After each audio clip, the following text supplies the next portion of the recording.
Sorry, I got a bit late. So let's jump into the business for today. Well, the plan is that I'm going to complete the stuff that's still pending from last week's topic. This is natural in this unit, so don't worry, everything will be covered. And then once I cover it, I'll just jump on to the topic for this week, which is Fibonacci. It will be a spillover, but we'll catch up sooner than later. Yeah. So the main agenda for the first part of the lecture is to continue talking about semi-numerical algorithms. I think the last topic that we talked about was how would you do integer multiplication. We kind of spoke of an algorithm called Karatsuba's, which allows you to do a divide and conquer. It's fairly simple to sort of realize that algorithm, but the main reason of the semi-numerical algorithms topic is that to expose you to a new class of problem solving. This class of problem solving is called randomized algorithms. The topic is fairly, in general, the topic of random algorithms is fairly interesting one. It can make for a very important graduate level treatments, for instance. There are whole books that you could whole units that you could dedicate on just that one topic. But then what I want to do is, as an advanced topic in computer science, just before you leave your undergraduate studies, I wanted you to realize that there is this class of algorithms, and then teach, and my agenda is to always teach one new real world, extremely practical application per week. So the practical application is what's called the Miller-Robbins primality testing. Almost every crypto system that you're implementing, that you invisibly interact with, will have a Miller-Robbin implemented. It's a go-to algorithm for primality testing. But in preparation for that, you need to sort of work through some building blocks, at least the one building block that you need before we talk about primality testing is what's called modular exponentiation. So it's modular exponentiation is, let me get my whiteboard marker. So the modular exponentiation is if you are given an integer a, b, and n, the question is what would be the remainder if you divided a to the power of raised to the power of b, a and b are integers, by n. Okay? Now this seems like a one-line operation on a computer, but as a computer scientist you need to understand how it's actually done, or what kind of challenges we would have. Now before we talk about modular exponentiation, now think about division. I think the slide is talking about divisibility and divisors. This is something that you would have learned at the end of your primary school, that if you have an integer a, you divide by n, it leaves a quotient and a remainder, and then the relationship of a times the n times. So if you multiply the number n times the quotient plus r gives you a. Yeah. So you kind of you can get that number by so if you have dividing 28 divided by 7, so 7 times 4 is 28, the remainder is 0. If you have number 29, so it's still, the quotient is 4, the remainder is 1, right? So that's the main idea of what the quotient and remainder is, just to jog your memory about what these things mean. And the main important part that I wanted to talk about is that the remainder is always a value between 0 and n minus 1. Okay, the remainder is always between 0 and n minus 1. That you already know from school, right? So now I'll just bring up this whole slide. The most important part, perhaps not many people who have not done some reasonable number theory, or at least some basics of number theory, is this notion of congruence class modulo n. Congruence class is essentially a set of, so if you think about the integers, now if you take the integers are infinitely many, countably infinite. Now if you divide by n, any integer will leave a remainder of 0 to n minus 1. So if you divide, if the number n is 7, so no matter what integer you take, you get a remainder of 0 or 1 or 2 or 3 or 4 or 5 or 6, right? That's obvious, everyone? So now if you looked at the subset of integers from this set of integers, a subset of integers which leaves the same remainder. Okay, let's say a remainder of 0. So what are the positive, I mean, this can be even negative integers, but what are the positive integers that leave a remainder 0 under 7? Well, 0 does, 7 does, 14 does, 21 does, 28 does. So all this subset is in a congruence class which leaves a remainder 0 modulo 7. Does that make sense?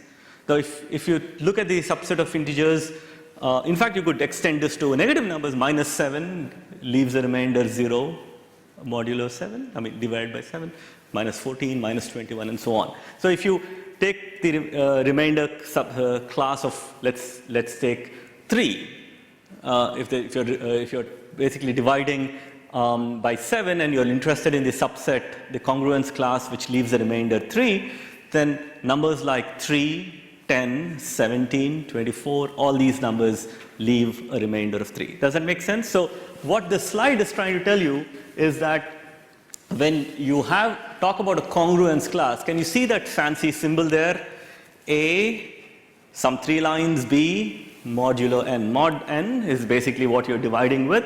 It's saying that under that division, these 2 integers will leave the same remainder. Okay? Does that make sense? So let's take an example.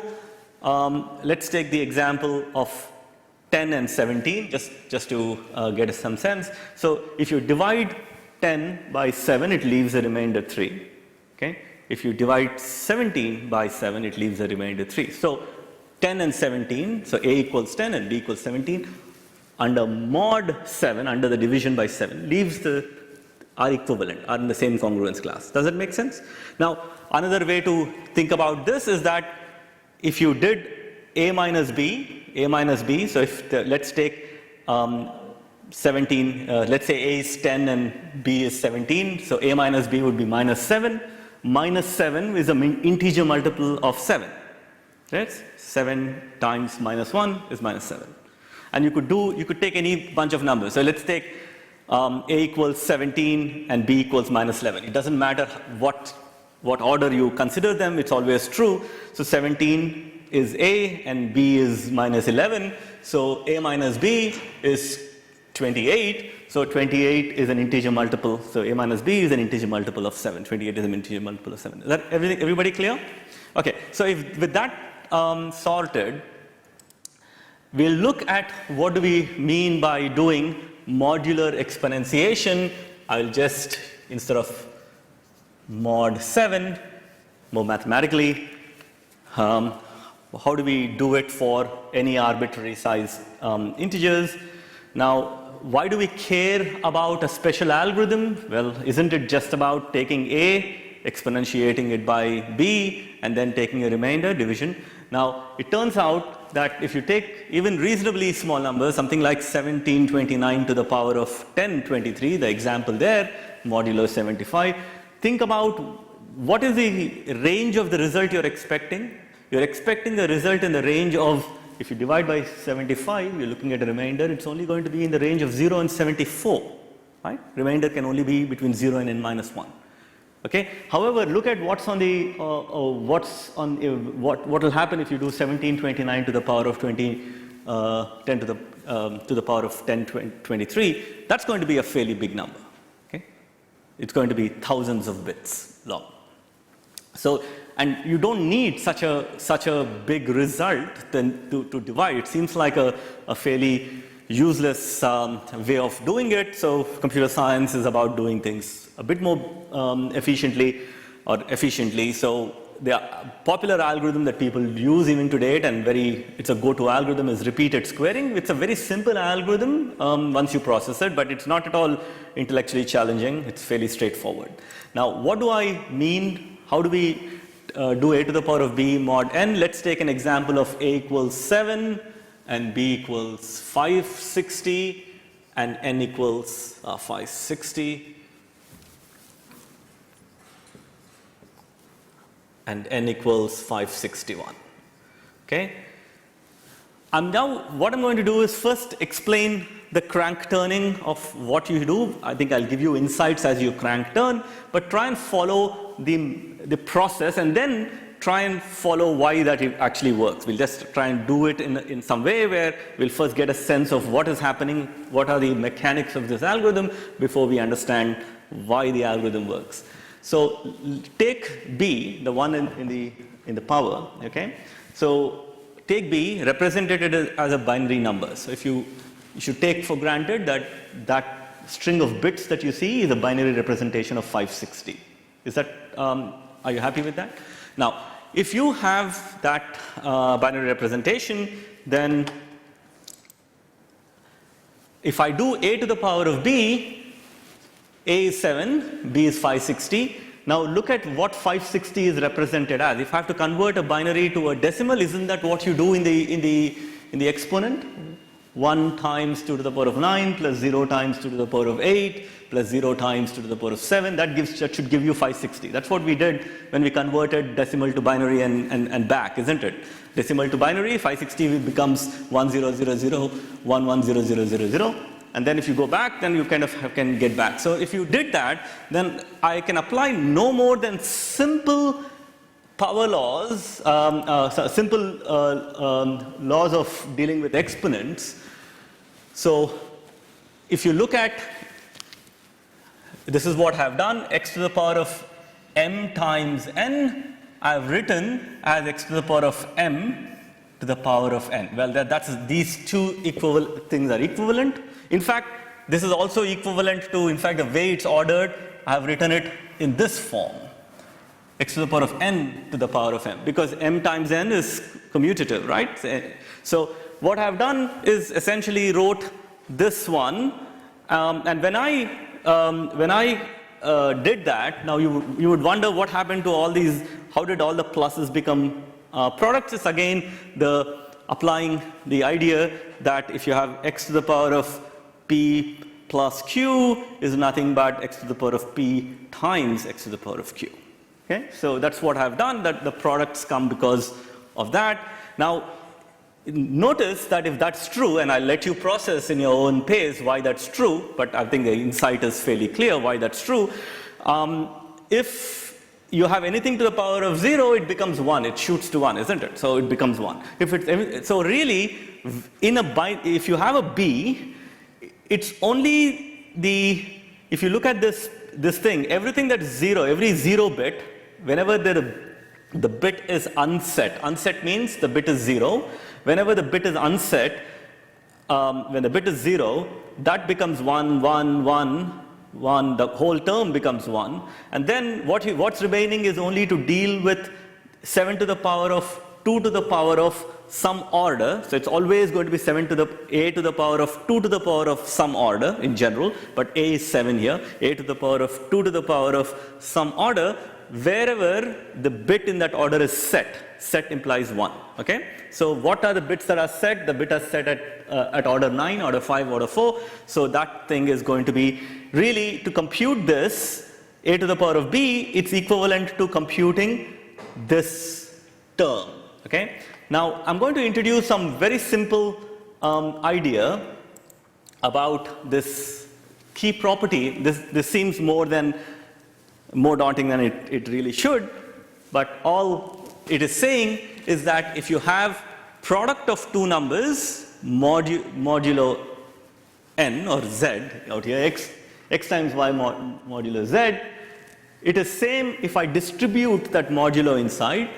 You have to each term x mod z times y mod z, but together because the result has to be contained in the range of 0 to z minus 1. When you divide a number by z, it has to be a number between 0 and z minus 1. But the product of these individual terms inside those parentheses can exceed that, so you again do a modulo z. So it distributes that way. So I'm going to apply that simple property into into this, where if I were to do 7 to the power of 560 modulo 561 in this example, modulo n, then that's the result of 7 to the power of 560 modulo 561. Now I have to do a modulo 561. So if I have to do 7 to the power of 560 mod 561, that's equivalent to those terms. That's whatever those terms here, mod 561. When I distribute it, that's how the distribution happens. So that I'm just distributing, I'm applying the rule of a distributive property of modulo into this product of 3 terms, rather than the distributive property is showing 2 terms, but you can actually generalize it to 3 terms. That's all there is to it. Okay? Now this is very important, because then I have, if this is true, then I only have to deal with finding a to the power of 2 to the power of some order so I know that for when b equals 560, I'm only interested in the 9th order bit, the 5th order bit, and the 4th order bit in the binary representation of b. And then somehow I need a method that is able to compute a to the power of 2 to the power of that order bit. Okay? And that is where repeated squaring comes, because it allows you to do that. I'll very quickly go to a slide which gives you a bunch of a series of numbers, and then I'll come back to this slide and talk to it in a bit. Okay, that one. Don't worry about the slide, just look at the values of a to the power of 2 to the power of I. So our a is 7 here, 7 to the power of 2 to the power of I, modulo 561. Now, it turns out that some of the terms are highlighted in red. Those highlighted terms were the terms where the bits were set, were 1. Other terms were all 0. Okay? But then what I can do is, I have this simple idea that if I take a to the power of 2 to the power of 0, that's the starting point. What's 2 to the power of 0? It's 1, right? So when you start with the initial term, a to the power of 2 to the power of 0, so a is 7 here. I'm generalizing this idea while you're looking at an example.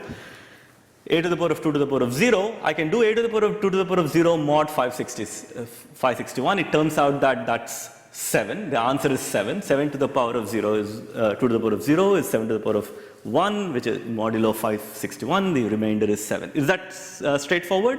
So if you get the remainder 7, now if I took, I'm at the board now, 7 to the power of 2 to the power of 0, if I squared it, don't I get 7 to the power of 2 to the power of 1?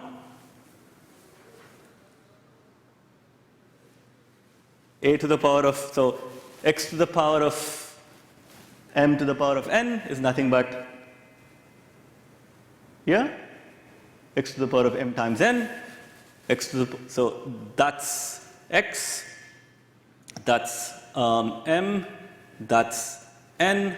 So if you do an m times n, then you see that it's going to be, that's going to be 1 times 2, that's 2, and if I do squared again, would I get that? When I do squared again, I get, and so on. Can you see how the series is going? So if I took the result 7 to the power of 2 to the power of 0 mod 561, the remainder is 7, square it, 49.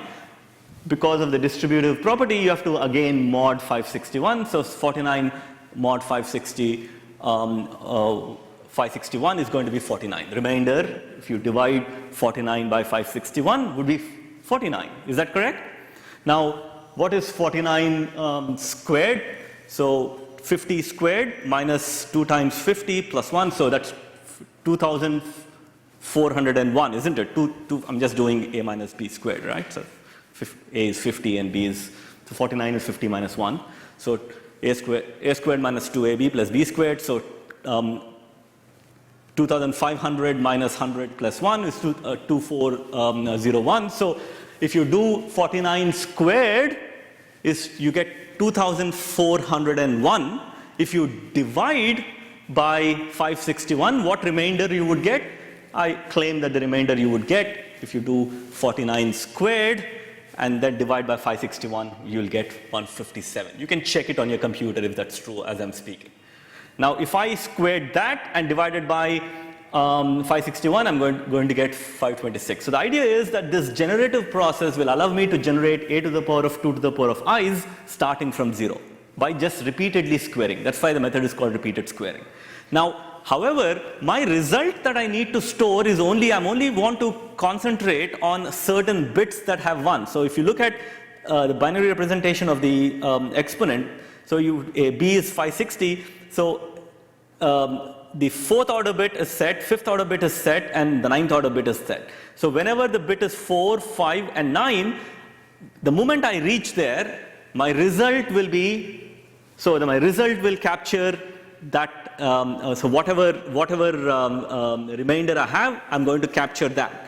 Now, initially my remainder is, my result is 1. When I reach at this point, the remainder will be 103, because 1 times when I got here, the remainder I got was 103. The bit is set, so I do 1 times 103, so my result will be 1 times 103. Then I come to, when I square this and divide it by 561, I get 511. So 511 is the result, but that result is included is involved in the set. The bit is set. That bit is set for, so the bit of order 5 is actually set. So whatever the result I had, which was 103, I multiply that by 511 modulo 561. So because what I need is the result. I'll just go back now.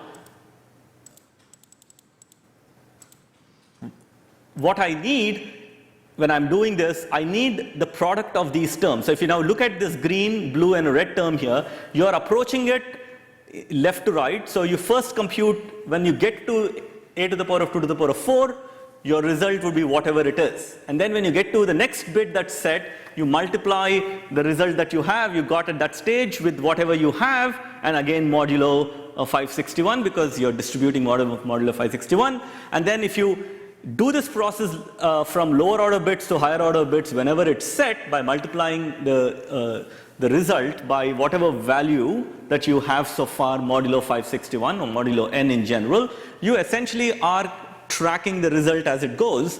But the advantage of this method, I mean, in fact, what I'm trying to get here is repeated squaring. So if you look at what I'm saying here is any a to the power of 2 to the power of i modulo n is a to the power of 2 to the power of i minus 1 times a to the power of 2 to the power of i minus 1. That's the square out here. So you can start with 7 to the power of 2 to the power of 0. It gives you value 7.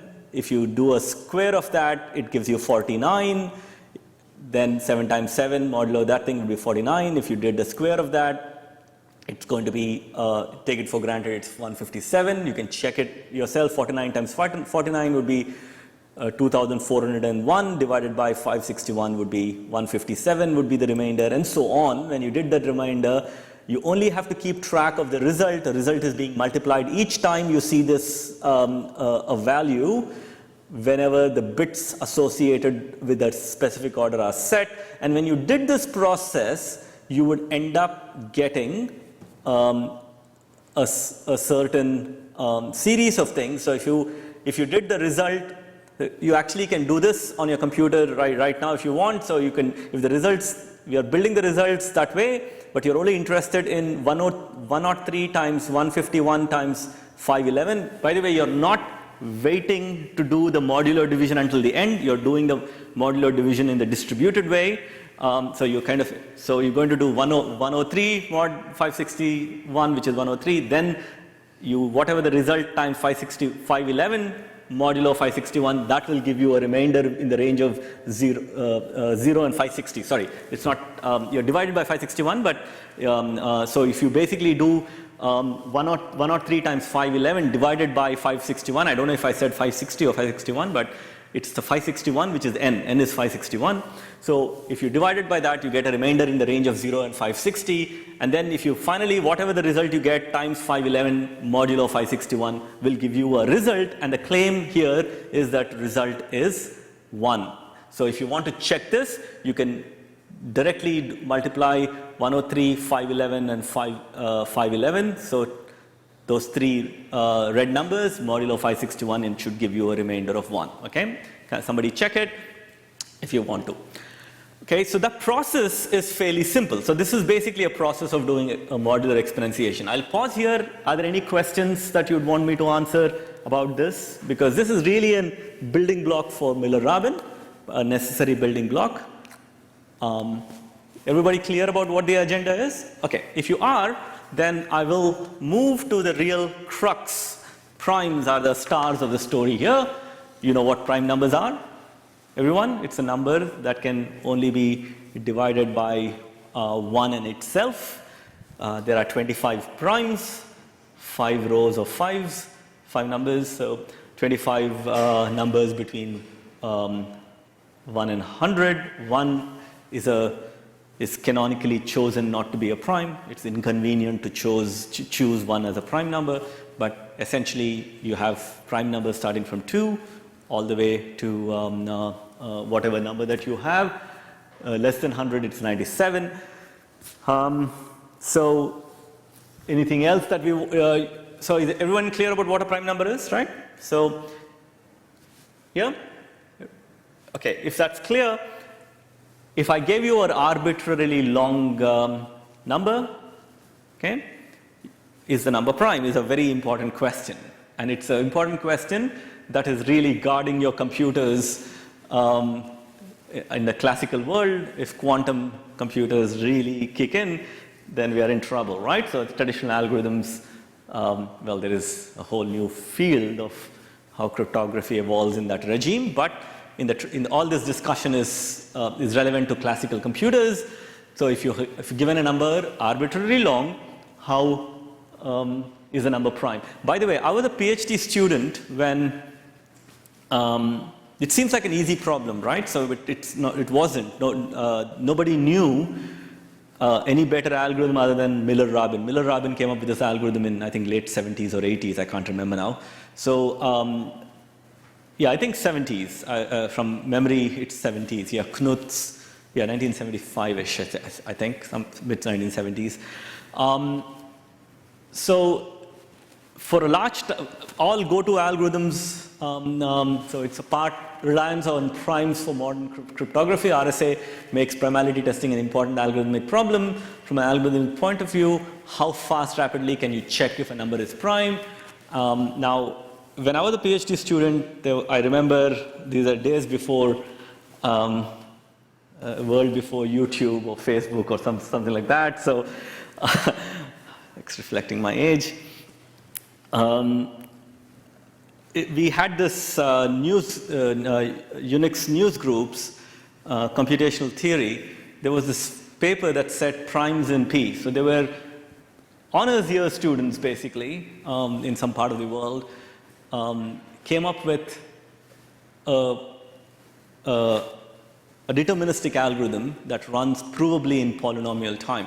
Well, this is polynomial in the size of what it takes to represent n. Remember this slide at the very start of the discussion when we were talking about semi-numerical algorithms, and with these algorithms, it's not value of n that determines it, it is the size to represent n that determines the complexity. So they came up with a deterministic polynomial time algorithms. The paper was called Primes in P.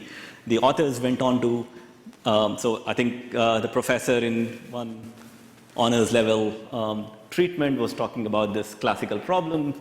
2 young kids, smart, basically went ahead and showed that you can actually don't have to rely on randomized algorithms. You could actually do it in deterministically. It's called AKS algorithm. Agrawal, Kunwal, and Saxena from memory. AKS algorithm is a deterministic, provably polynomial time algorithm. What we are going to learn is not.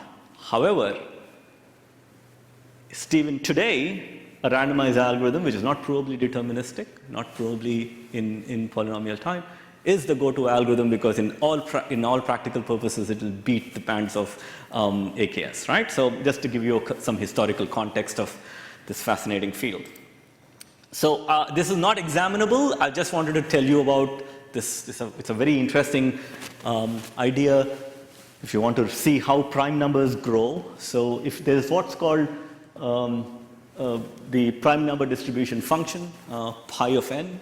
So if you give an n, it will tell you how many numbers, the function should return how many numbers are prime between 1 and that number. So if it's n equals 100, it should give you 25. If n equals 4, n equals 10, it should give you 4. If n equals a billion, it will give you 50 million is an answer, some 50 million-ish.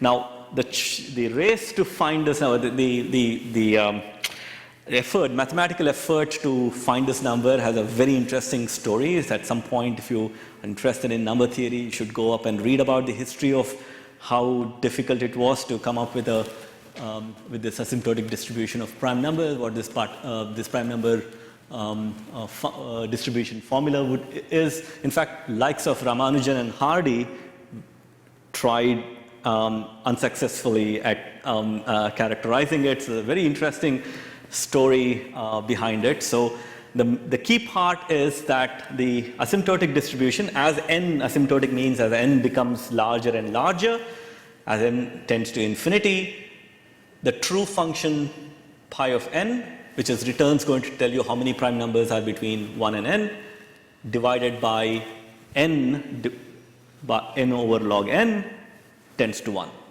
So what does it mean? So essentially, if you interpret it, you will get a rough probability estimate. They are not necessarily probably uniform, but if you do the probability estimate, it gives you a rough probability of 1 over log n. So if you actually see what that formula means, is that if pi n is n over log n, over n numbers, you get n over log n prime numbers, which means that the probability of picking a number that is prime is 1 over log n, right? So if you have, that's basically the idea behind this slide. It tells you that prime numbers have a certain distribution that can be roughly said, well, 1 in, if you have n numbers, 1 in log n numbers is a prime number. It's not definite, it's a probabilistic sort of summary of that distribution. You understand? As n tends to infinity, it's only true when n tends to a big number, but that's a fairly good estimate. Okay, so naive algorithm to primality testing, if you're given n, what do? You say, well, if n is prime, well, is it divisible by 2? Answer no. It's divisible by 3. Answer no. If it's divisible by 4, all the way to n minus 1 is what you would think you would have to do. If you have to say if a number is prime, if it's divisible by 1 in itself, you're checking is it divisible by 2, is it divisible by 3, is it divisible by 4, and so on. If it's divisible by 2, it's an even number. So, okay, the even number is definitely not prime numbers except if it's 2. Okay, the only even prime is 2. So 4 is not, 6 is not, 8 is not. Yeah? So now one adaptation that you could do, and that's what this thing is saying, if you keep doing it, it's a stupid algorithm, but it turns out that if you can be a bit more clever.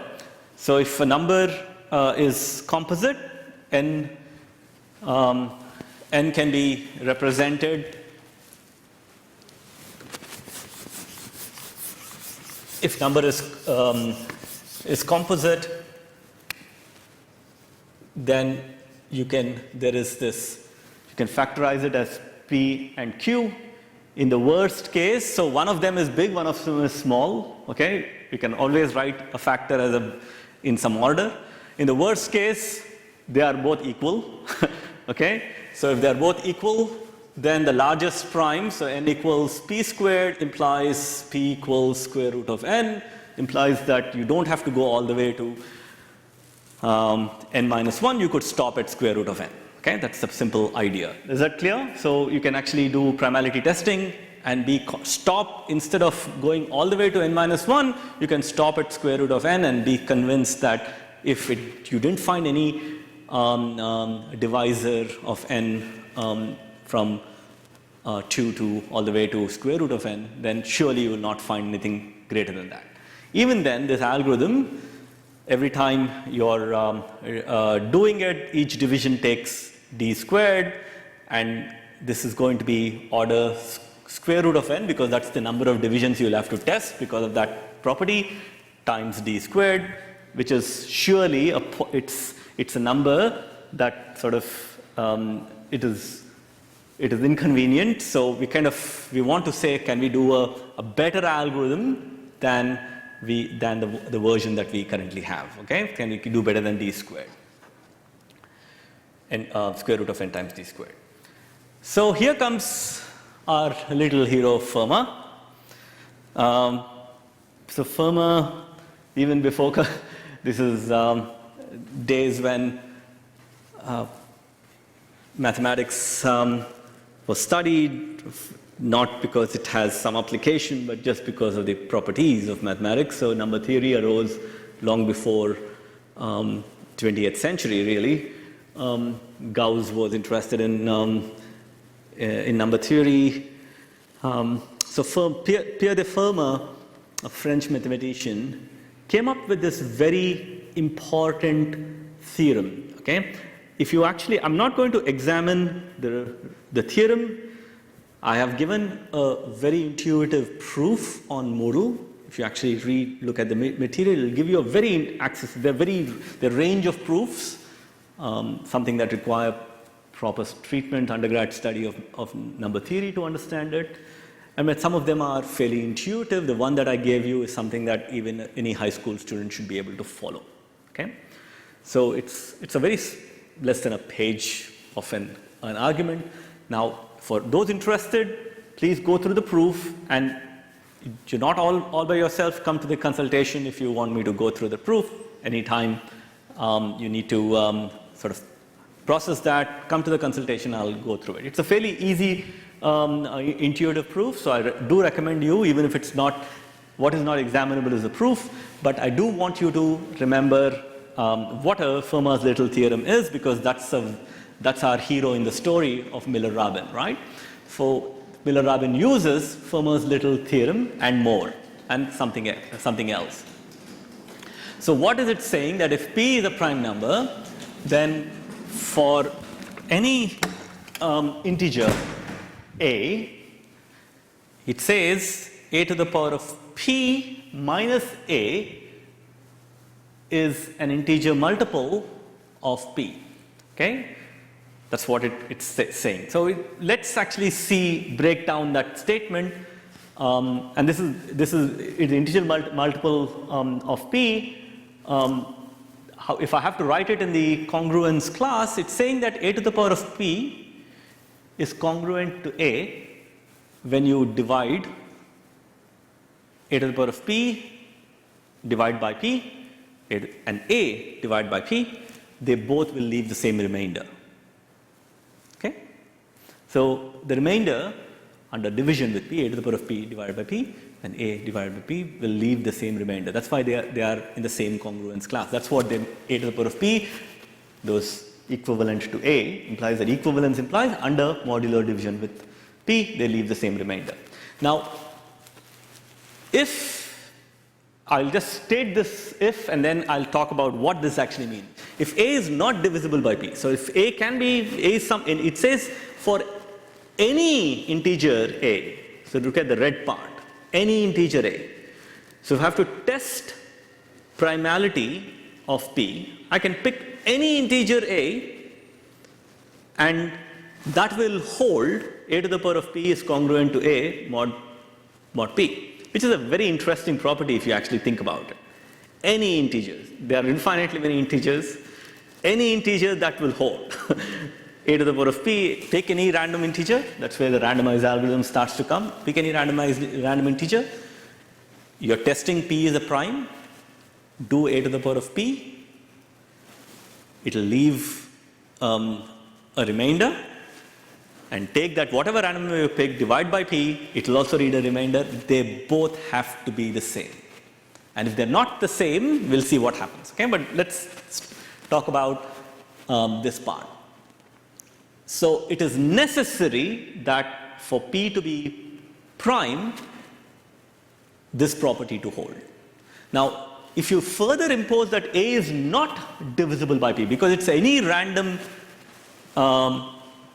a, you could have picked up an a which was an integer multiple of p itself, right? Because any a could be an integer multiple of a. That the first bubble, the first block will hold, But then if you insist that A is not an integer multiple of P, if you chose an A which is not an integer multiple of P, then you can insist that the remainder is 1. So you can, how do I rationalize this? So if you think about, it's an abuse of notation, A to the power of P divided by A on this side and A divided by A. So if A to the power of P divided by A is A to the power of P minus 1, A divided by A is 1, and this will only be true under modular division if A is not divisible by P. Okay? Does that make sense? So the idea is that this theorem, the one on the top, this line and this line is equivalent if A, this A is not divisible by P. Okay? If you divide A to the power of P by A, and that will be equivalent to, so A to the power of P divided by A is A to the power of P minus 1, A divided by A is 1, and that will, under modular division, that arithmetic will hold only if A is not divisible by P. Does that make sense? At least vibe of it? Okay? So, what does this mean? Okay? It is necessary for the prime to be, for a number to be prime, that this little theorem, I'm going to focus on this version of it, where A is not divisible by P. So it is necessary for P to be prime. It is necessary, okay? Remember, I'm emphasizing the word necessary. For if P is prime, that if you chose an A not divisible by P, or N, choose an N or P, you're testing N, is N a prime number? Well, if N is a prime number, choose an A which is not divisible by N, raised to the power of N minus 1, and ask under division with N, does it leave a remainder of 1? If it leaves a remainder of 1, it is a prime. Okay? Oh, sorry, if it doesn't leave a remainder of 1, it is not a prime. I went ahead. It's a negation of it that's deterministic. So if there is some N where you don't get a 1, then you're sure, 100% sure, that it is a composite number because it is necessary for a prime number to give you a 1. Okay? But it's not sufficient. There will be some composite numbers that can give you a 1 as an answer. Okay? It is a necessary condition, but not a sufficient condition. So I'll say that again. If you're testing N, and you got an answer, A to the power of N minus 1 modulo N, not equals 1, you know for fact that it is composite. Because it's necessary for, to get a 1 if N were prime. You didn't get a 1, so clearly it's composite. But if you got a 1, well, it's promising. That looks like a prime. It has this property of a prime. But then there are some liars, some A's that lie about the primality of N. So say, well, I'll give 1, A to the power of N minus 1 divided by N gives you a 1, but if you actually look at it, it's not. By the way, I chose the example for modular division of 7 to the power of 560 mod 561. Can you see that is in the form A to the power of N minus 1 mod N? Yeah? A happens to be 7. You chose 7 there. What was the result? We said the result was 1, isn't it? Is 561, so according to little theorem, 561 is a prime. Little theorem says that it is necessary for N to be 1, well there's this N where when you're doing for A equals 7, it gave you 1. Is 561 a prime number?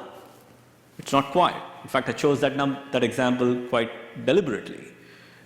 I could have chosen any B, but I chose a B which was N minus 1, okay? In that case, because that was the link to the little theorem. So what is 561? I think it's 561, is it 17 times 33? I think, can somebody do 17 times 33 and check? So something like that.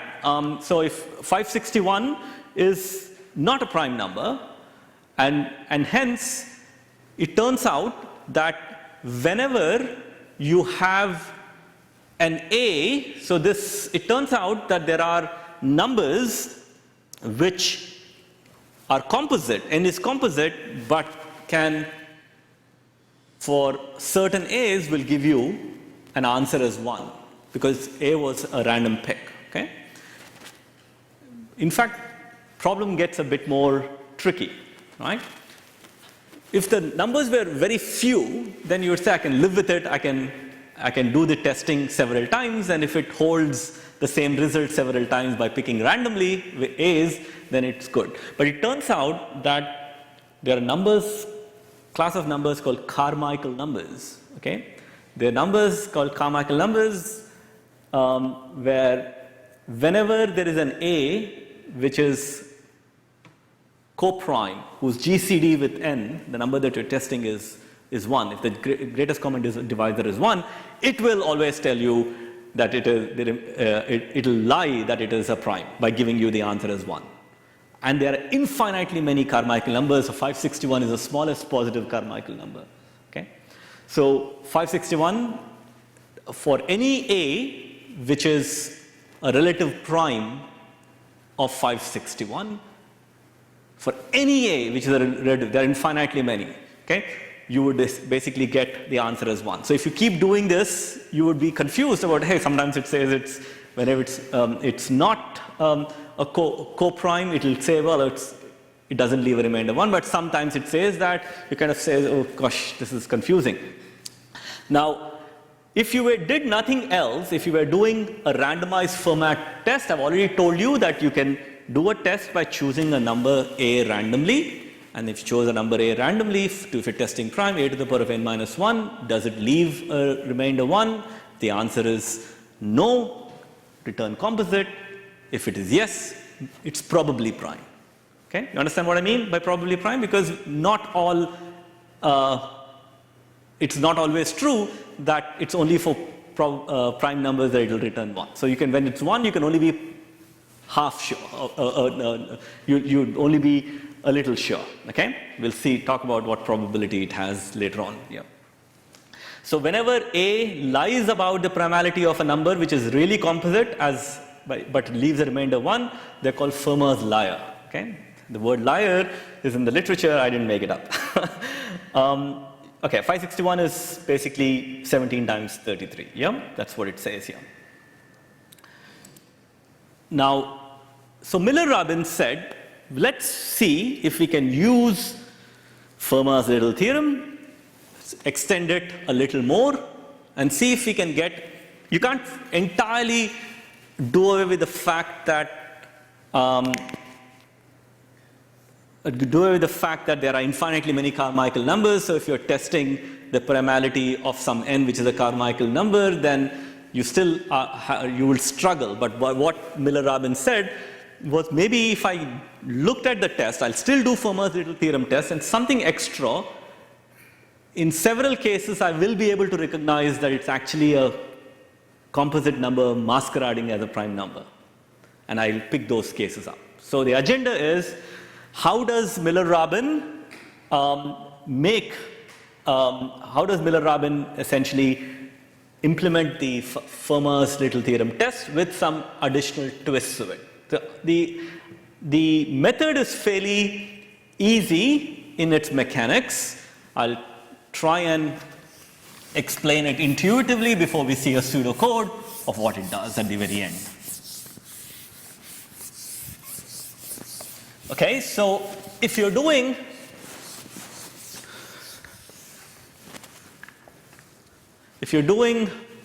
the let's assume a number n is given, the Fermat's little theorem. So we said, is this prime? Is this prime? Is what you want to question, is n is prime. So what does Fermat's theorem want you to do? It wants you to randomly pick A. Yeah, that's the first step. It's a randomized algorithm. And this will see what range you'd want to pick an A. You want to make sure that A is not divisible by n. Okay, that's one. We'll see how we can guarantee that in a bit. And then we want to do this special theorem where we're going to test if a to the power of whatever number you're testing is congruent to 1. Congruent to 1 implies that it leaves the remainder 1. Okay? So that means that if you divide this by n and divide this by n, 1 divided by n is 1. Okay? The remainders will be the same. Okay? Remember, this is not the remainder, it is congruence, right? But it turns out that here, because 1 is between 0 and n, 1 divided by, that number divided by n would be whatever the remainder is. Okay? Sometimes it's not always true that you would get. So if I said, but before anything, if I said a is congruent to -1 or x is congruent to -1, if I said that, mod n, what does it mean? Anybody?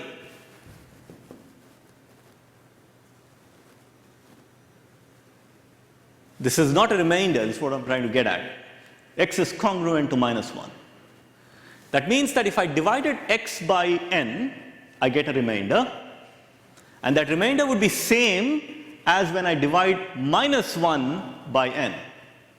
So when you divide -1 by n, what would be the remainder? Let's do this again with a concrete example. If I divide -1 by 5, what is the remainder? 5 times -1 plus 4, right?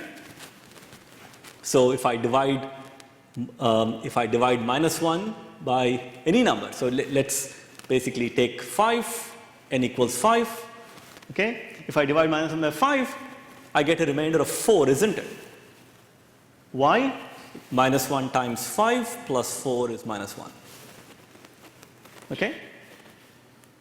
I mean, it doesn't have to be -1. Let's say -2.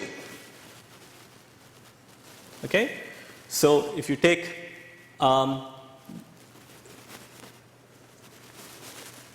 I get the remainder 3. See that?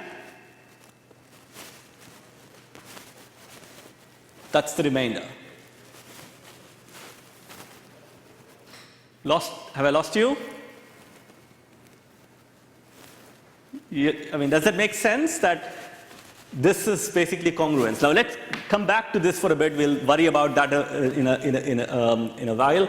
A to the power of n minus 1 is congruent to 1 modulo n, implies that if I divide this by n and this by n, they leave the same remainder, and I know what the remainder is. Remainder is it's 1 over n would be 1. Okay? So what's the first step that they want to do? Miller-Rabin is saying that I'll take n minus 1 and represent n minus 1 as 2 to the power of some odd number s times t. Okay? Now this might be very, what is this? What does this even mean? Intuition is important. Now the only even prime number is 2. Okay? Otherwise all prime numbers are odd, correct? If n is odd, what is n minus 1? It has to be even, isn't it? N minus 1 has to be even.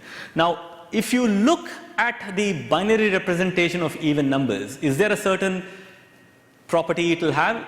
What would be the bit value in the least significant position? All even number will have a 0 bit. If it has a 1 bit, then you have, that is plus 1, right? So in all numbers are 2 to the power of something, and then essentially the only way you can get an odd number is when you have a 1 bit set. So now think about values of, so n minus 1, if you convert it into a bit representation, I mean, you don't have to convert it. Think of, I'm giving you an intuition of this. So there'll be a bunch of bits. You know that this bit is 0 for sure. Okay, if n is odd, okay, n can be even, right? So you can even test even numbers, but then you can easily filter out. You don't have to test even numbers. You can just do a special case. If it's divisible by 2, well, yes, it's divisible by 2. Is the number 2? Yes, it's a prime. No, it's not a prime. Yeah, so that's what you can do in your program. But in general, if n is odd, n minus 1 is even. So you could potentially see a 0 here, And there's nothing stopping a series of zeros before you see a 1.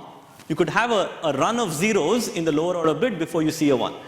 The S is essentially telling you how many zeros you have in the lead up, in the least significant bits. Okay? So sorry. So S is not odd. I'm sorry. I made a mistake when I'm talking about it. It's good I realized it as I'm speaking. So n-1 is written as 2 to the power of s times t. S is telling you how many zeros I'm seeing here. It can be whatever. It could be 1 0 or 2 zeros or 3 zeros depending on whatever n is, right? Whatever n is, n-1 would be an even number if n is odd, and then it can have a 1. It could have a bit structure that looks like this. 0 and then a 1 could be here, and then some bits before after that. Or you could have 2 zeros and then a 1, so S would then be 2. If there are 3 zeros followed by a 1, S would be 3, and so on. So any number n-1 can be represented as 2 to the power of S, where S is the number of zeros in the least significant part of it, right? Times an odd number. The odd number is T, not S, sorry. That has to be necessarily odd. Why is it odd? The moment I see a 1, that part is T. So the fact that it ends in a 1, it has to be an odd number. So if you have any number which can be represented, so what is, when I take this odd number T, multiply by 2, I'm basically shifting by 1 position, isn't it? So if I've shifted S times, I'll get S zeros out here. Does that make sense? So I can represent A to the power of n-1 as A to the power of 2 to the power of S times T. So if I represent n-1 as 2 to the power of S times T, where T is odd, so the odd number is T, not S, as I initially started, but you gather what I've said right there, right? So this is equivalent to testing this one, isn't it? I've just replaced n-1 with A to the power of 2 to the power of S times T. Does that make sense? Now, I want you to look at, so this S is some value, some fixed value, right? Some number. So I want you to look at the series mod n A to the power of 2 to the power of 1 times T mod n A to the power of 2 to the power of 2 times T mod n A to the power of 2 to the power of S times T mod n. Okay? So it's just a series where instead of S, I have changed S with 0, 1, 2, 3, all the way to whatever the real value of S is. So if S is 3, you will have a series which is A to the power of 2 to the power of 0 times T, A to the power of 2 to the power of 1 times 3, A to the power of 2 to the power of 2 times 3, and A to the power of 2 to the power of 3 times T. So essentially you have, for a given n, you have your values of S and T. Very easy to find. I'll show you the pseudocode in a bit. And then let's call this number x0, x1, x2, xs. The test here, the test that you have here is equivalent to checking that number there, isn't it? The last number. Does that make sense? Because A to the power of 2 to the power of S times T is nothing but A to the power of n-1. If this is not equals 1, if it doesn't leave a remainder of 1, let's put it that way. If it doesn't leave a remainder of 1, are you sure it's composite? That's what a little theorem is telling you, isn't it? Little theorem is saying that if it's not 1, it's composite. Now, what if it is 1? Okay, now if it is 1, you can ask, how did I get 1 by inspecting this series? Okay, in principle, you'd be doing it, the logic that way, but we are thinking about how did I get 1? Because when it's 1, you're probably sure it's prime. You're not definitely sure it's prime, right? Is there a composite number potentially that could be lying for a given A? A is lying about the primality of n when n actually is a composite number. So if it got 1, how do I get 1? Okay? So let's actually look at this business here, right? Let's start on this end. We are interested in primality. So this is a primality test. Really, this is what is telling us something about the primality. So you start from here, and then you say, by the way, what is a to the power of 2 to the power of 0 times t? What is this value here? Isn't that t itself? 2 to the power of 0 is 1. This is nothing but 1, isn't it? So it's a to the power of t. Yeah? That's nothing but a to the power of t. Can you compute a to the power of t modulo n with using the method of repeated squaring that we had? A to the power of b mod n is what you should get. So here b is nothing but t. Can you see that? If you compute a to the power of t modulo n, it will give you a remainder. Okay?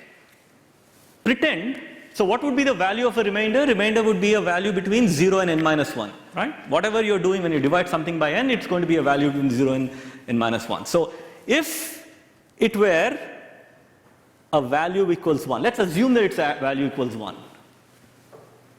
What would be the value of x1, x2, x3 all the way to xs? Okay, I'll let you think about that. If it were 1, I'm not saying it is always 1. If it were 1, what would be the value of x1? If x0 is nothing but a to the power of 2 to the power of 0 times t modulo n, which is same as saying it's a to the power of t mod n. If that gave you 1, what is x1? Why? Brilliant. So if you did a repeated squaring, x0 square is x1 is a claim. We can check this, right? A to the power of 2 to the power of 0 times t squared is nothing but a to the power of 2 to the power of 1 times t. Yeah? So, and modulo n would be x1. So if you do a repeated squaring, the first time you see a 1, you will have to see a 1 always, right? Afterwards. 1 times 1 squared modulo, 1 squared modulo. Every time you do a squared of 1, it will be 1. And it will always give you the first time you see a 1. Now, let's assume that you did not see a 1 at x0, but you saw, let's actually put a dot, dot, dot, and let's call this I minus 1, and let's call this xi minus 1, and then 2 to the power of I times t mod n, that is xi, dot, dot, dot. So I'm just doing a series, x0, x1, x2, xi minus 1, xi, all the way. So let's assume that I saw, the first time I saw a 1 here. Be very attentive because I'm talking about this, the only rule, observation 2. You don't have to look at the observation for the moment, just look at this slide here.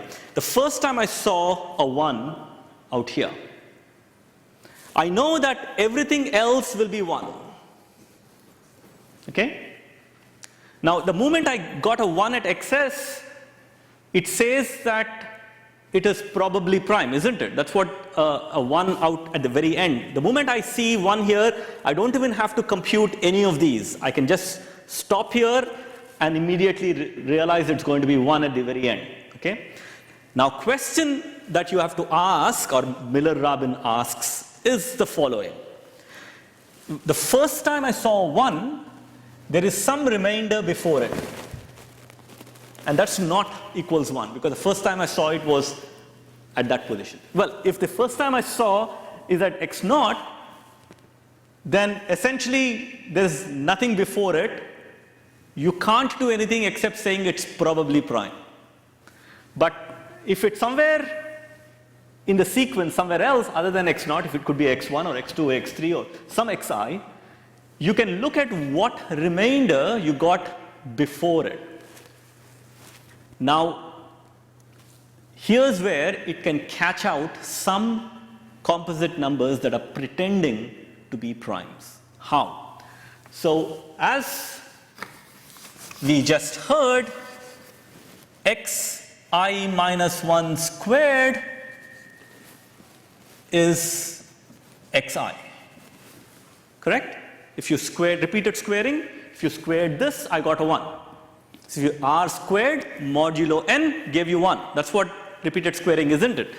This squared, whatever the result, x0 squared modulo n gives you x1, x1 squared modulo n gives you x2, x2 squared modulo n gives you x3, xi minus 1 squared modulo n gives you xi. Is that clear? Now, if this is true, what did we say xi was? Xi is congruent to 1 mod n, correct? Xi is congruent to 1 mod n, or it leaves the remainder 1 in this case, okay? So I can do some arithmetic here. Xi minus 1 is congruent to 0 mod n, yeah, correct? I've just subtracted minus 1 on both sides. You could, that will hold. What is xi? It's nothing but xi minus 1 squared. Minus 1 is congruent to 0 mod n. Okay? You understand what I did? I just used this property here. Yeah, xi is nothing but xi minus 1 squared. Repeated squaring, right? If that's true, what is a squared minus 1? X squared minus 1 is x plus 1 into x minus 1, right? So I can actually write this as x of sub I minus 1 minus 1 times x sub I minus 1 plus 1 is congruent to 0 mod n. Yeah? A squared minus b squared is a squared plus b squared into a plus b into a minus b. That's what I've done. Everyone following what I've done, high school math? So, which implies that xi, if it's 0, either this is divisible by n or this is divisible by n. If a product is divisible by n, then one of the terms is divisible by n. So, if x minus 1 is congruent to 0 mod n, x minus 1 minus 1 is congruent to 0 mod n, or x I minus 1 plus 1 is congruent to 0 mod n. So this essentially is saying that this should be true if that happens. This implies what? This implies, can people see the board? Yeah. xi minus 1 is congruent to plus or minus 1 mod n. So if I move the 1 there, so xi would be plus 1 mod n in this case, and in this case it will be minus 1. This is congruence. What does congruence of minus? So xi is congruent to plus 1 mod n. This implies that it leaves the remainder 1. xi is congruent to minus 1 mod n means that it leaves the remainder n minus 1. Just as we've seen, if it leaves, if you essentially had a number like n equals, let's assume that n equals 7, and you basically are saying some number is congruent, some number a is congruent to minus 1 under mod 7. This implies that when you did a modulo 7, I get the value of 7 minus 1, n minus 1, which is 6. Okay? That's what congruency means. Think about that. Okay? So this is the property that if you get a 1, I should be able to see the trivial square root, because xi is xi minus 1 square. The trivial square roots are, it's called a trivial square root test. I should see a plus 1 previously or a -1 previously. But because xi was the first one, I have to see a -1 previously. I have to see an n-1 previously. Now, if I don't see an n-1 previously, I know that it is just by the happenstance of the chance of taking some number, squaring it modulo n gave me a remainder 1. It wasn't a trivial, it wasn't an n-1, it was some remainder when I squared it and modulo n gave me a 1 as just a chance event.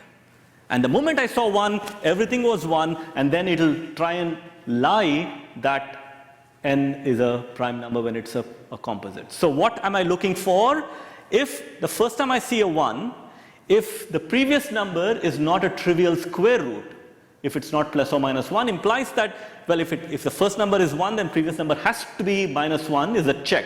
If it's not -1, then you essentially, although the test is set up as plus or minus 1, the way you are setting it up is that the first time you see a 1, you check the previous r remainder, and if that's not -1, then you say it's composite for sure. You'll be absolutely sure it's composite, because for it to be probably prime, it should have started with a -1, or it should have started with a 1 all the way there. Okay? It could have been a 1 all the way, or it could have started with some number with a -1 before. So that's what the observation is saying, that if a to the power of 2 to the power of I times t is 1 modulo n, and the previous one is a to the power of, that is xi minus 1, is not equals plus or minus 1, then it is definitely composite. But the way we are writing this test is that the first time you see a 1, so the general, so you could have probed an xi here, the previous one would be plus or minus 1. Okay? It happens to be 1 here. But the first time you're checking when it's 1 implies that the previous one is not 1, which means that it has to be -1 in the test, in the way we are testing. So if you actually look at the possibilities, this is the possibilities. If xs, the last one, is not equals 1, we know that's case 1, it is definitely composite. Okay? Now, if you have a case where you see a 1, and the first time you saw 1 was an xi, but the previous one was an r not equals plus or minus 1, then it is composite again. Okay? Composite is when this number is not a trivial square root of 1. Okay? So the first two cases are covered there. Then the cases where it is probably prime is when this r is equal to -1, that is the remainder is n-1. So congruence with -1 implies the remainder is n-1. If that was n-1, then you will it'll end up showing you a 1 if you square it, and 1 and 1 and 1 and 1. So the moment you get a 1, you don't even have to worry about the other sequences. So that's going to be probably prime. You can't do anything better than saying, well, it's probably prime, because it's giving me a 1. You can't definitely be sure it's a prime. It can always be probably sure. And then the other option would be that you saw a 1 all the way. So 1, 1, 1, 1, 1. So there's no previous. The first time you saw a 1 was when you computed a to the power of 2. A to the power of 2 to the power of 0 times t. So that's the 4 cases that will appear in the sequence, and that's what Miller-Rabin testing is doing. So I'll just bring this up. So Miller-Rabin test, if it's even, return composite. Otherwise, so it's taking an n. By the way, you have to run the test a few times, because a random a will you choose once. Okay? And I'll tell you one thing, that not examinable this part, that the probability of this method calling a number n which is composite wrongly as prime, giving you a value of 1, is 1/4. So if you do 2 tests, the probability is 1/16, 1 times 1/4, 1/4 times 1/4. If you do 3 times, it's 1/4 cubed. okay? 1 over 64. If you do, if you do 64 times, it will be 1 over 2 to the power of 128. So if you just did 64 A's randomly and tested this using this method, you have 1 in 2 to the power of 128 chance that it will wrongly, all of them will wrongly call them as lie about the primality of n. The moment you get one of them that is not giving you 1, you can be definitely sure it's composite. Okay? So all of them ganging up to lie collectively, the probability decreases as you keep testing this out. So the accuracy depends on k, and hence it's a randomized algorithm. So the part that you have to look for is that when n and k are the arguments, n is what you are testing the primality on, and k is essentially the number of times you are testing.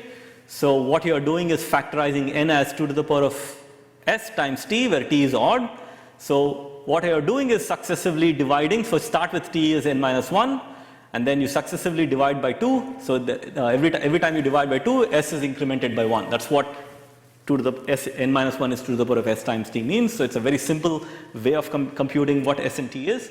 And once you are doing, you are essentially running the test. First compute a to the power of 2 to the power of 0 times t using the modular exponentiation, the part that I have already covered, repeated squaring, the original repeated squaring, a to the power of t times modulo n. You compute that gives you x naught squared gives you x1 squared gives you x2, and so on. And while you are doing it, you are checking the first time you saw in that sequence that you saw from 1 to s, the first time you saw a 1, first time you got a 1, if the previous is not a plus or minus 1, rather previous is not leaving a remainder of n minus 1 or 1, you essentially know that that sequence became 1 by chance, and hence it's composite. If you have done k times this test, this keeps going, 1 over 4, 1 over, so every time it passes, there's a 1 over 4 chance that it will pass for any n. So 1 over 4 times 1 over 4 times 1 over 4 over k times for a very small k. Think about how big the chance, how rare it is for all the numbers to lie. If you are looking at let's say a 128-bit number, and if you are testing it, let's say 64 times, there is 1 in 2 to the power of 128 chance that number n, which 128-bit number, is actually wrongly called a prime number. Does that make sense? So that essentially the chance is very low. So take a look at this and see how you would process this. So the idea has been covered. The main insights are those two observations, and I've kind of nailed what that observation is. Okay. So with that, this is really, you can show what it's saying is k equals 64, then the probability of a given odd composite number n to be incorrectly called a prime, passing the Fermat's little test, is 1 over 2 to the power of 128. So you will see very quickly, by the way, k is the maximum you will have to go. For most numbers, you would only have to do a few handful of them, and then it immediately, if it's composite, it will find you a composite. Okay? I just had to tell you one thing, maybe one thing I just forgot to mention. Do you see that there is a line 13, it's picking a random number between, I'm testing n, I have to pick a, I have to choose a that is not divisible by n for the version of the theorem, this version of the theorem to hold. Okay? This version of the theorem will only hold a to the power of n minus 1 is congruent to 1 model n if a is not divisible by n.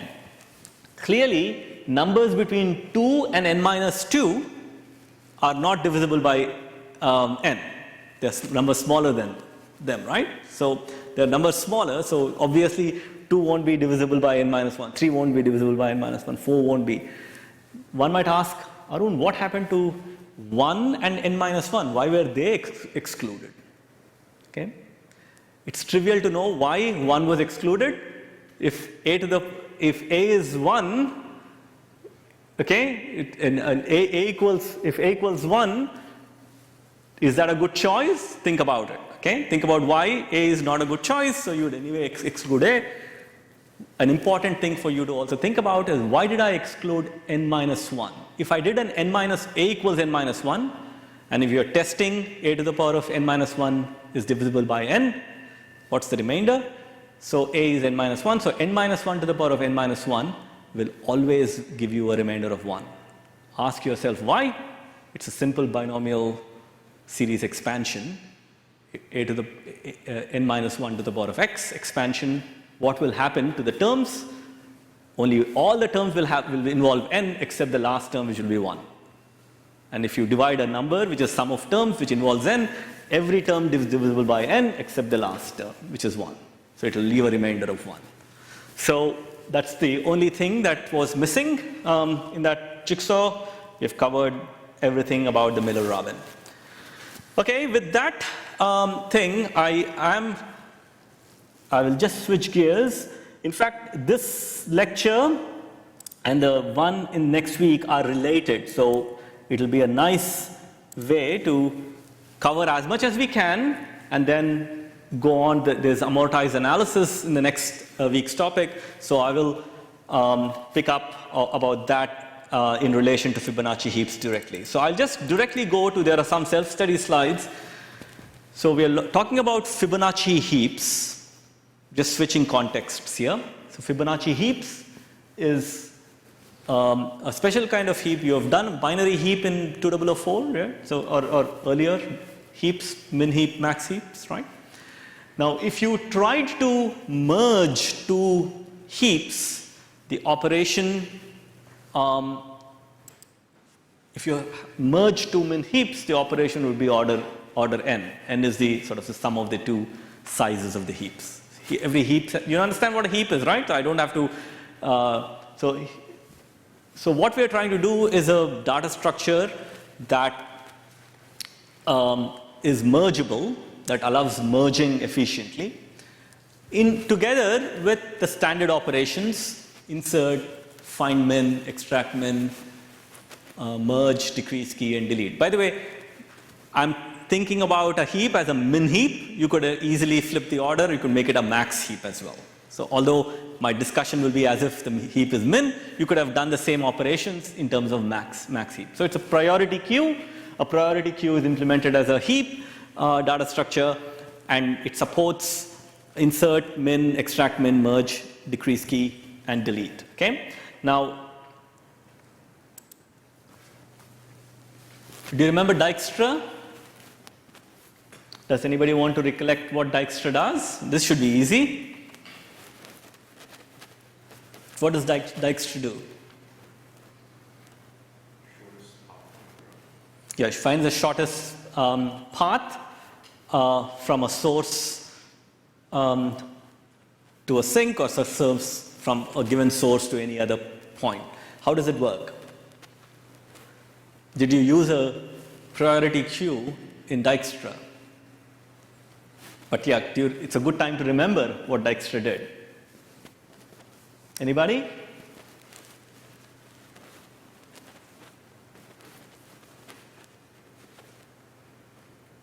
Too many moons ago, huh? At the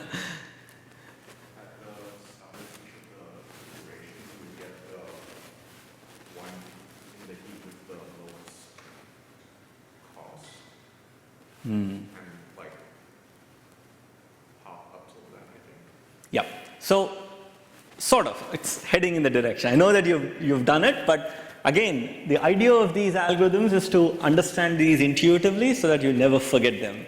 We can't afford to forget an algorithm that is so beautiful, right? So Dijkstra is a very important algorithm. Many people use it everywhere. So really, what's happening is that at any stage of the algorithm, you have an estimate, a work in progress estimate of how far each vertex is to the source. Okay? When you start the algorithm, the estimate says everything is unreachable. Only source has a distance of 0 to itself, right? So the estimates are when you don't know anything about how far they are away, they're infinity. Any point you have the estimates of how far you are doing, and you maintain two sets. A set that is work in progress set, and a set where all the nodes, distance of those nodes to the source have been set in stone. That means their shortest distances have been sorted out. And how does it work? It's a dynamic programming algorithm, if you think about it, that you're remembering a certain things, okay, that the memoization comes. People don't see it as a dynamic programming, but it's essentially a one-dimensional dynamic programming over the vertices, basically. So what do? You said, well, you have a priority queue of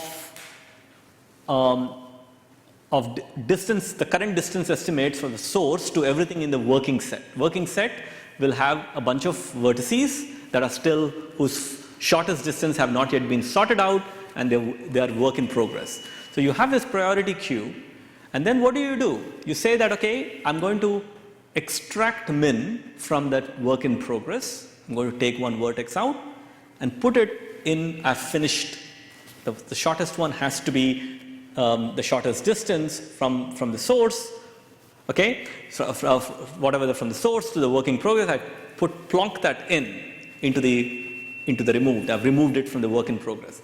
Now you say, now that this new vertex has been sorted, it has some edges to some vertices that are still work in progress. Now, can I improve my distance estimate through this node that I have removed? Okay? So every time you're trying to do is extract min, and if you can improve the distance estimate across in the work in progress set, the two sets, one the shortest distances have been, the source have been sorted, the other set is basically work in progress set, but there are edges that are crossing the vertices that have been set in stone, whose distances have been set in stone, to those that are still work in progress. Is that, can I improve the distance estimate? So it's like saying that if I have to find the shortest distance from here to the CBD, it's work in progress. I have some estimate of some route, and then I find out that there's a route that goes via Caulfield South or some suburb, Malvern, let's say. So I know the shortest distance from here to Malvern. Well, what is the shortest? If I went from Malvern to CBD, what would be the cost? Now, if I add the shortest distance from here to Malvern and then from Malvern to CBD, does it improve my distance estimate from here to CBD? The answer is yes. You have to decrease key. That's where the decrease key comes from. So priority queue comes natural in Dijkstra's because you're trying to extract one node at a time initially, except the source, everything is work in progress. You take the one with the shortest distance from the vertices in the removed set. Whatever the vertices, there are some bunch of vertices whose distances have been fixed. They have edges going into the work in progress set, and you're saying, if I went through one of these edges, would I improve the distance estimates? The answer is yes. You have to decrease key, and the heap gets reordered every time your distance estimates do. You extract min, redo the process, decrease key, extract min, decrease key. Now, how many times would you extract min? The number of times you would extract min is the number of vertices that you will have to initially. Every vertex except for the source is when you start the algorithm, every vertex except the source is work in progress. You have to remove each of these vertex and put it in. So the time to run a Dijkstra is number of vertices times to extract min. And then how many times would you decrease key? Well, it's basically as every edge that you essentially have to explore, whether you have to decrease key over the number of edges. Every time you're kind of putting a vertex in, you have a bunch of edges that are crossing from the removed set to the to the work in progress set, and that would be the number of edges times time to decrease key. Now, if you're using a binary heap, time to extract min is log v, time to decrease key is log v. So that, because often edges are the dominant computation. Yeah? So if you have a connected graph, the edges would be in the worst case v squared. Okay. a fully connected graph would be V squared. So of these two terms, it's this term that is very expensive. So the time complexity using binary heaps was this. Do you recall vaguely that this is what you've done in your Dijkstra's implementation earlier on? Was it in 2004 you did to Dijkstra's? Dijkstra's was 2004, wasn't it? So now Fibonacci heaps allows you to actually say that, well, I can do my decrease key in a time amortized. I'll talk about what amortized is next week in that time. So what is this data structure? So with that, the motivation of this data structure was to do decrease key very efficiently and other operations as well. So what is a Dijkstra? What is a Fibonacci heap? Fibonacci heap was designed by Tarzan, which will, if you have a heap, if you can see that it's not an array data structure that you were used to. It seems to be a bunch of trees hanging off some level. The dotted line is a root level. Okay, so there's a root list, and at each list there is a tree that is hanging off it. In first case, it's a tree rooted at 23, which is itself, there's nothing else. Second case, it's 7, nothing else. Third is a tree rooted at 3. Fourth is a tree rooted at 17. And fifth is a tree rooted at 24. I want you to look at each tree and confirm that it's a min heap. Is it? Does it have a min heap property? The minimum in that tree is at the top, and everywhere you look, that property will hold.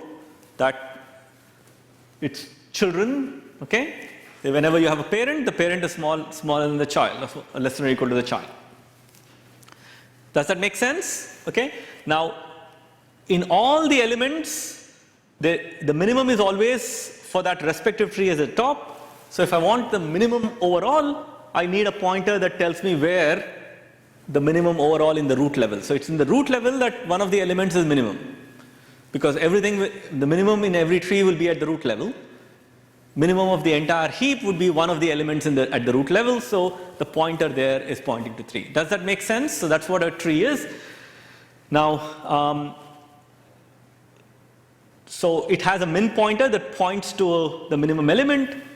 Now there are this funny business about something that are highlighted in black and something that are gray, right? So something are marked and something that are not marked. We'll examine what this marking and unmarking business is. And in fact, it is very central to why we call this heap, or why Tarzan called this heap a Fibonacci heap. Okay? We'll see that later on when we're doing the operations. But whenever you see some of the nodes that are black, that is basically marked nodes, something happened to that node in the operation. And we'll see what does marking and unmarking is later on, but know that you have that information there. Now, let's take a look at how you would implement it. I'm just skipped the slide intentionally. I'll go back to the slide. Take the look at the same same heap example that we saw, but now as how you would implement it.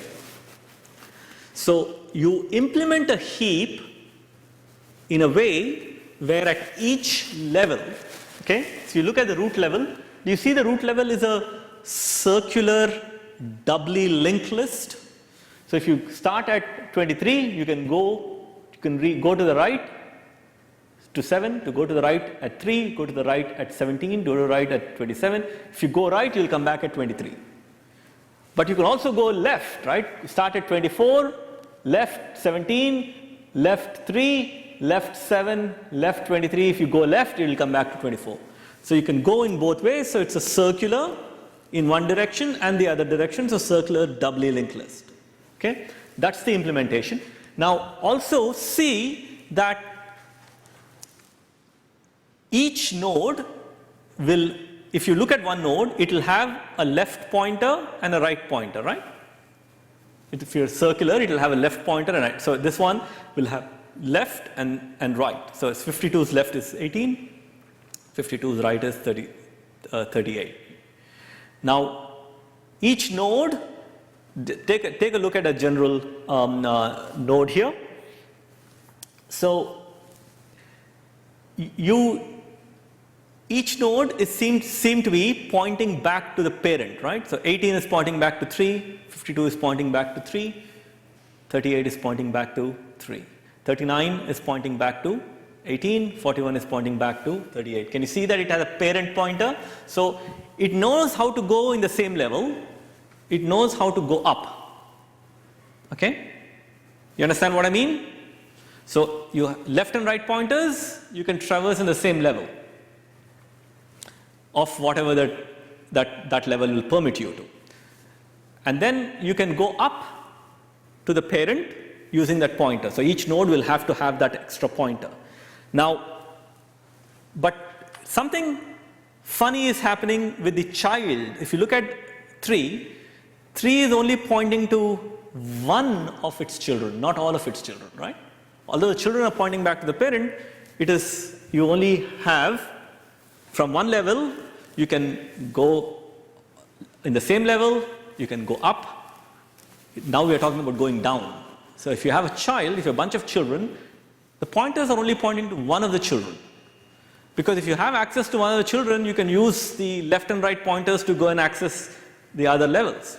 So if I then go back and show you what this a node looks like in implementation, that's the node. Node will contain some priority key, whatever that information that you have when you're maintaining a min heap, correct? It will have left and right pointers to traverse in the same level. It will have a pointer to its parent, each node, and it will have a pointer to one of its children. Okay, that's the implementation. It will also have degree. I'll tell you what the degree means, and it will have a mark. Because we saw some things were dark and something were not dark, right? In the previous example, we saw some nodes were black and some were gray or white. Okay, so this set of marking comes into effect when you are deleting something of a tree. We'll see how that happens. But you need to have the information of a mark. What is the priority? What's the mark? What's the degree? Now, what's the degree of a node? How many children does 23 have? How many children does 23 have?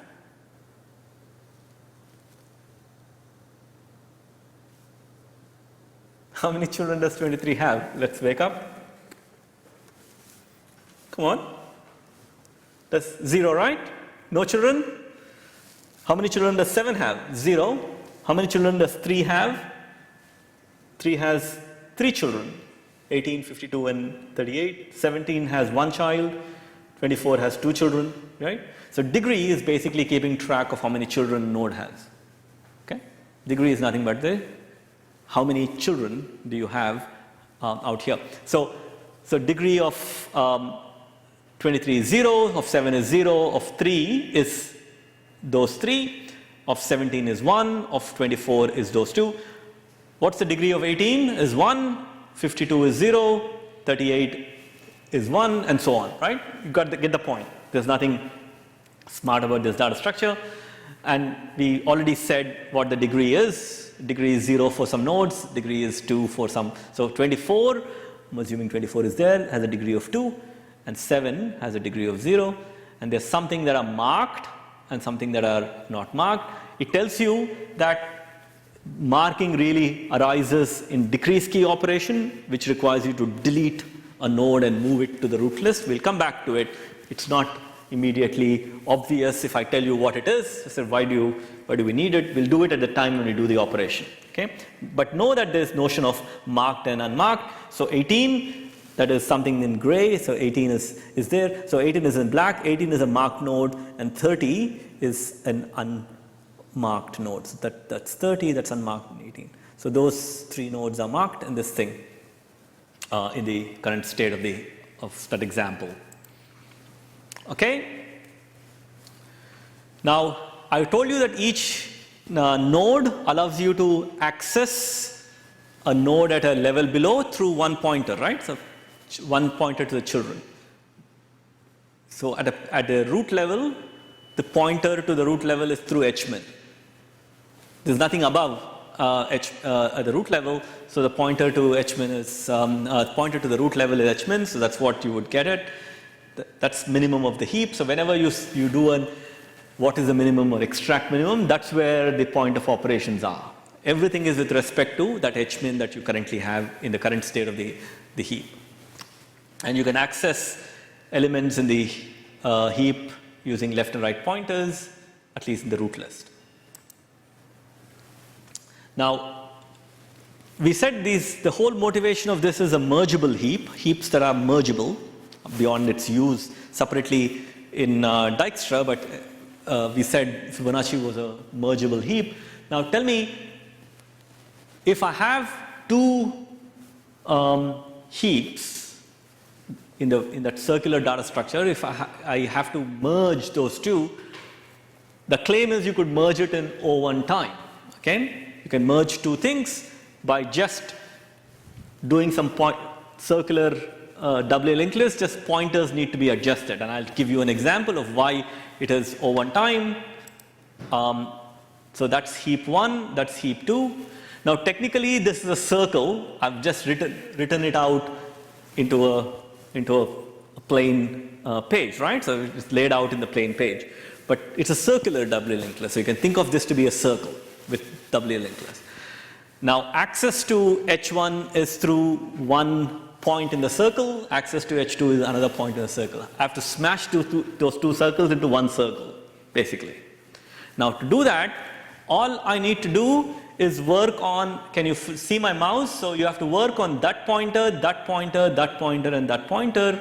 I'll just, essentially the colored pointers is where you have to do the arithmetic, and that will allow you to merge those two lists. Can you see that now it's merged if I pointed those, so the red ones were initially looping back to, so 4, going right on 4, previously was going to 33, but now it's going to 3. Now, previously going left of 3 was going back to 7 because circular, now it's going to 4. And then there are other things on the other side that needs to be pointed. There are only 4 pointers that you need to sort of work on for you to merge these lists. Does that make sense?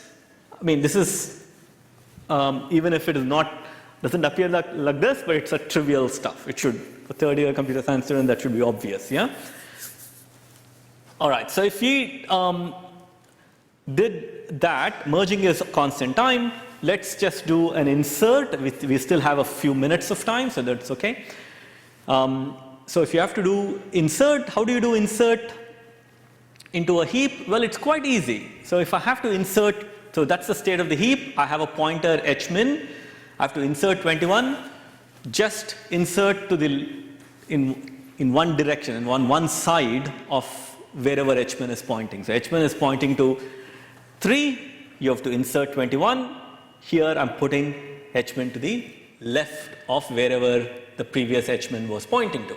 It was pointing to 3, left of 3 is here, I've inserted 21. Now the inserted element could be minimum lesser than the heap, the one that the minimum is pointing to, right? If it is, you just change the pointer to that. Do you agree that that arithmetic is simple constant time? There shouldn't be anything more to that data structure. So clearly, so you just put to the left. And you might ask me, Arun, why left? Well, there's nothing special, it's just a convention. You could have done the whole thing to the right of it. It's either going to be left or right, isn't it? Because the pointer is to the min, and it's going to be, if you want to guarantee constant time, it has to be either to the left of the current min or the right of the current min. So, and you have to update if the x, here x is 21, but if in general if x is less than the hmin, then you have to update the minimum pointer. Clearly the insert is O1. Now, how do I extract min?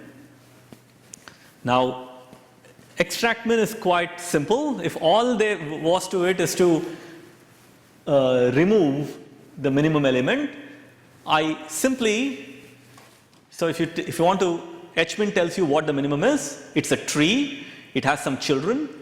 Okay, you understand that you can reach from 3 to the children level. Okay, there's a pointer to one of its members. You also understand that the children is a circular doubly linked list. It's like merging two circular linked lists to each other, just where we've seen. So you can remove that, remove 3, and promote everything else below up in constant time. Okay?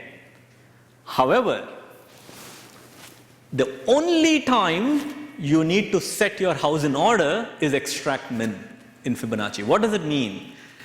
Think about doing inserts. You had 100 elements, insert, insert, insert.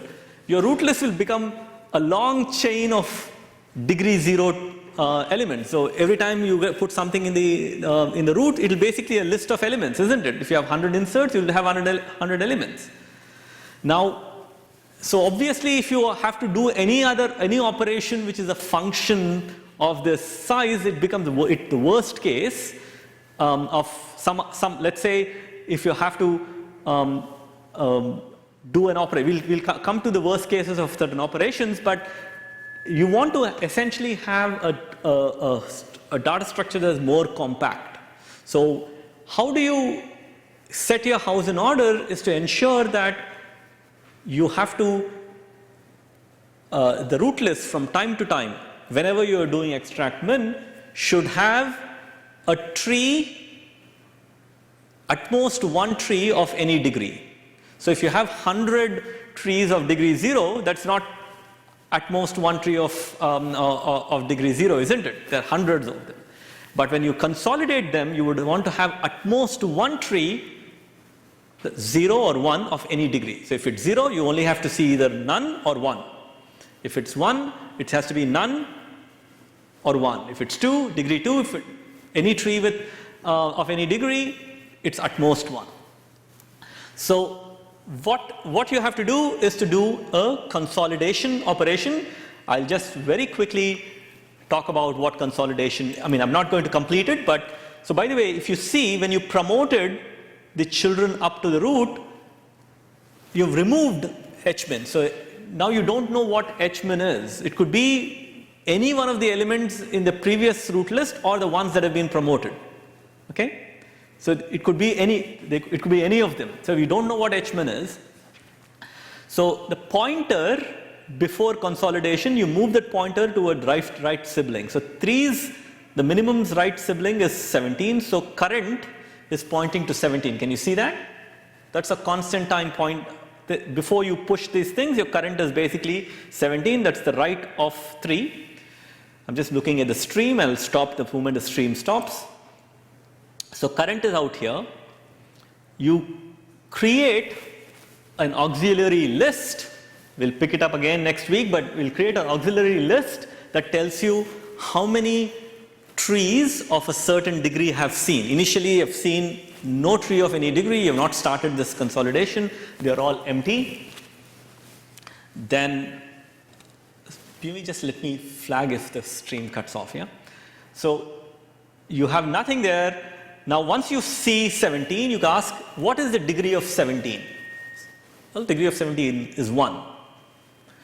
And I look at this array, have I seen a degree 1 tree before? The answer is no. When in which case, I can point 1 degree there, so degree 1 element there to the current one, wherever I'm standing on, so I've not seen it.